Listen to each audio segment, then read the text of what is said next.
Hello guys, happy new year. I know it's been a while since I've made a video like this. Have been super busy with a lot of things with weddings, travel, and so many things going on. So finally I'm back, and it's really good to be back talking to you guys like this. So this video is all about my Sony a6600 settings because I've been getting a lot of comments on my various videos asking about my settings. So I thought, why not I do a video about it. So these settings are actually not the default settings. I've tweaked a little bit to really get that cinematic look on your camera. Even if you are a Sony a64 user or a Sony a65 user, you can follow along, as you know the settings and everything are pretty much the same. So let me show you the menu here. Before that, let me show you my picture profile. So I have set a custom button here for my picture profile. I have set to PP7, that means S-Log2, and I have made a bit of adjustment.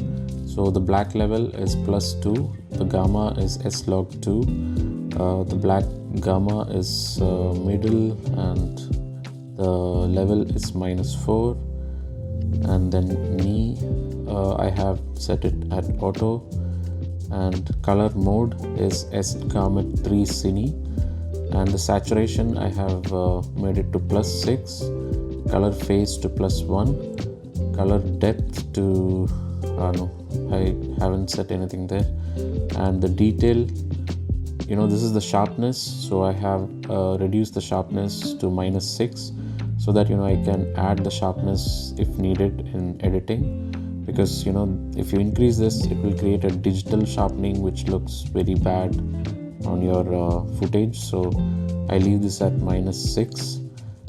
That's all in the color profile. Now once you shoot in log, you have this flat looking image, and you can fix it using a conversion LUT like this. But I would like to add a further step more and make it a little more stylized by adding in a creative LUT. So if you're just starting out, you can just don't shoot at log at all. But if you want to experiment, shoot at log and just apply a conversion LUT like this.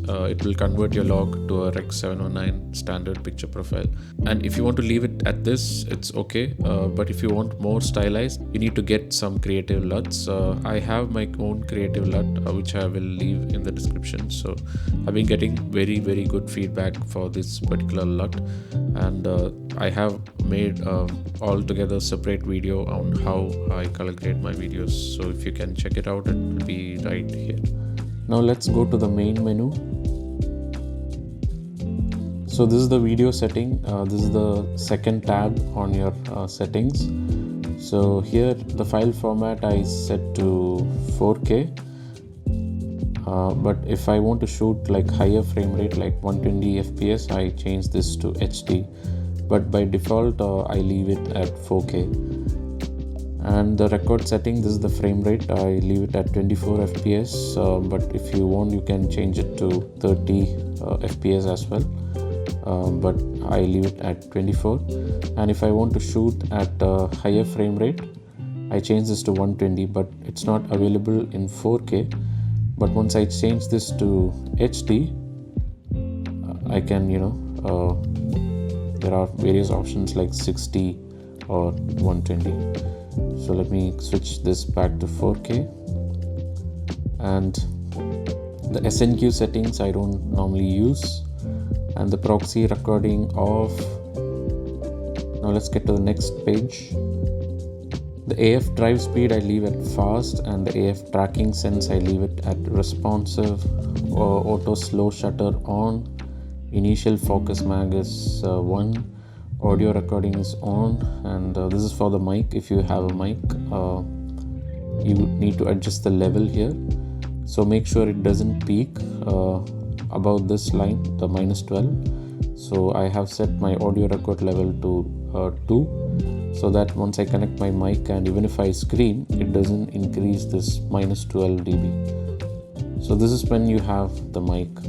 Then in the next page, audio level display. This is all audio related. Wind noise reduction, I leave it off. All these, it doesn't matter. It's all not completely related to video. Again, this one, Steady shot, I leave it at on. It's like stabilization for your camera. And steady shot settings, I put it at auto. And next page, optical zoom. Zoom setting, I leave it at optical zoom. And then what?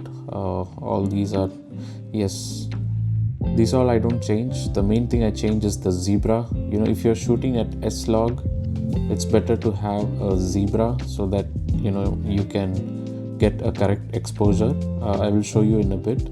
So I leave the zebra at 100. So why I'm doing that is I will show you in a bit. Then the grid line, I choose diagonal and square grid, so you have that grids. It will be easy for composition. Then exposure set guide, I leave it off. All these I don't change, and this one also I don't change. Yeah, that's all here. So now let me show you how I expose correctly in S-Log. Let me remove the cap. So basically you see the number right here. In S-Log 2, always this should be not blinking 2, but it should be like steady 2. Anything lower, it will bring so much noise. So let me increase the shutter speed like this. So you can see now it's very low, it's 0, and if you import this and you start color grading, there will be so much noise. So I would always adjust my aperture in such a way that if it should be around 2. Yeah, now this is a perfect exposure. If it's night, still this will be not +2. That's only when I increase the ISO. So I increase to maximum up to like 1250, because higher than that it will bring in so much noise. So you will have to do a lot of denoising and everything. So the safer is up to 1250. So if in perfect darkness and you adjust your aperture way low and you increase the shutter speed to something like this, still if it doesn't come to 2, what I normally do is I turn off my S-Log setting and I just shoot at normal. So that is the case. And now let me show you my zebra setting. Suppose I change my ISO something like 2500. You can see something like this. This is zebra. Now the use of zebra is, this shows that this video will be overexposed and no editing software will be able to fix it. So this is like an indicator to show you that it's overexposed. Now if you see the two blinking like this, yes, it is still overexposed, but you can bring it down in post.